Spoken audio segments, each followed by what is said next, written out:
Hi friends, ഇന്ന് നല്ല tasty ആയിട്ടുള്ള ഒരു മാംഗോ ഐസ്ക്രീമിൻ്റെ റെസിപ്പി ആയിട്ടാണ് ഞാൻ വന്നിരിക്കുന്നത്. നല്ല ടേസ്റ്റിയാണ്. അപ്പോൾ ഇതെങ്ങനെയാണ് റെഡിയാക്കി എടുക്കുന്നതെന്ന് നോക്കാം. അതിനായിട്ട് ഞാനിവിടെ മാംഗോ ചെറിയ പീസുകളായിട്ട് 1 കപ്പോളം മാംഗോ ഞാൻ പീസുകളാക്കി എടുത്തിട്ടുണ്ട്. ഇനി നമുക്കിത് മിക്സിയുടെ ജാറിലോട്ടിട്ട് നല്ലതുപോലെ ഒന്ന് അരച്ചെടുക്കാം. നല്ല മധുരമുള്ള മാങ്ങയാണ് കേട്ടോ. അപ്പോൾ ഇത് ഞാൻ നല്ലതുപോലെ അരച്ചെടുത്തിട്ടുണ്ട്. ഇനി നമുക്കിതൊന്ന് റെഡിയാക്കി എടുക്കണം.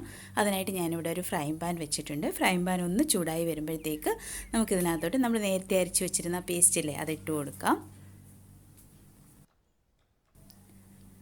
അതിൻ്റെ കൂടെ തന്നെ ഞാനൊരു 1/4 കപ്പോളം പഞ്ചസാരയും കൂടെ ചേർത്ത് കൊടുക്കുന്നുണ്ട്. നമ്മുടെ വിപ്പിംഗ് ക്രീമിലും അതുപോലെ കണ്ടൻസ്ഡ് മിൽക്കിലും ഒക്കെ നല്ല മധുരമുണ്ട് കേട്ടോ. അതുകൊണ്ട് ഞാൻ ഒരു 1/4 കപ്പ് മാത്രമേ, മാങ്ങയും നല്ല മധുരമുള്ളതാണ്, അതുകൊണ്ട് 1/4 കപ്പ് മാത്രമേ ഞാനിതിൽ ആഡ് ചെയ്ത് കൊടുത്തിട്ടുള്ളൂ. അത് നല്ലതുപോലെ ഒന്ന് തിളച്ച് ഈ മാങ്ങയുടെ പൾപ്പൊക്കെ ഒന്ന് വെന്ത് നല്ലതുപോലെ ഒന്ന് കുക്കായി വരണം. അതുവരെ നമുക്ക് വെയിറ്റ് ചെയ്യാം. ഇപ്പോൾ ഇത് റെഡിയായി വന്നിട്ടുണ്ട്. ഇനി നമുക്ക് ഫ്ലെയിം ഓഫ് ചെയ്യാം. അതിനുശേഷം ഞാനിവിടെ നമ്മുടെ കണ്ടൻസ്ഡ് മിൽക്കും അതുപോലെ നേരത്തെ റെഡിയാക്കി വെച്ചിരുന്ന മാങ്ങയും ഞാനിതൊരു പാത്രത്തിലോട്ട് മാറ്റിയിട്ടുണ്ട്. ഇനി നമുക്ക് നമ്മുടെ വിപ്പിംഗ് ക്രീം നല്ലതുപോലെ ഒന്ന് ബീറ്റ് ചെയ്തെടുക്കാം. ഞാനൊരു 1/4 കപ്പോളം വിപ്പിംഗ് ക്രീം എടുത്തിട്ടുണ്ട്. ഇത് നല്ല മധുരമുള്ള വിപ്പിംഗ് ക്രീമാണ് കേട്ടോ. അതുകൊണ്ട് ഞാൻ പഞ്ചസാര വീണ്ടും ആഡ് ചെയ്യുന്നില്ല. നല്ലതുപോലെ ബീറ്റ് ചെയ്തെടുക്കുക. നല്ല ഫ്ലഫി ആവുന്നിടം വരെ ബീറ്റ് ചെയ്തെടുക്കുക. ഇപ്പോൾ നമ്മുടെ വിപ്പിംഗ് ക്രീം നല്ലതുപോലെ ബീറ്റായി വന്നിട്ടുണ്ട്. ഇനി നമുക്കിതിനകത്തോട്ട് കണ്ടൻസ്ഡ് മിൽക്ക് ആഡ് ചെയ്ത് കൊടുക്കാം. ഞാനൊരു 1/4 കപ്പോളം കണ്ടൻസ്ഡ് മിൽക്ക് ആഡ് ചെയ്ത് കൊടുക്കുന്നുണ്ട്.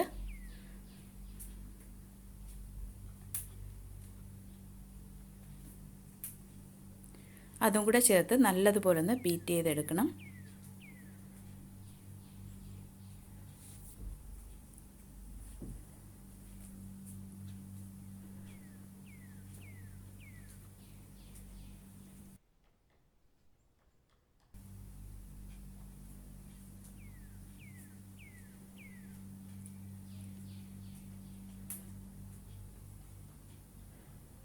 ഇനി നമ്മൾ നേരത്തെ റെഡിയാക്കി വെച്ചിരിക്കുന്ന ആ മാംഗോയുടെ പൾപ്പും കൂടെ നമുക്കിതിൽ ഇട്ട് കൊടുക്കാം.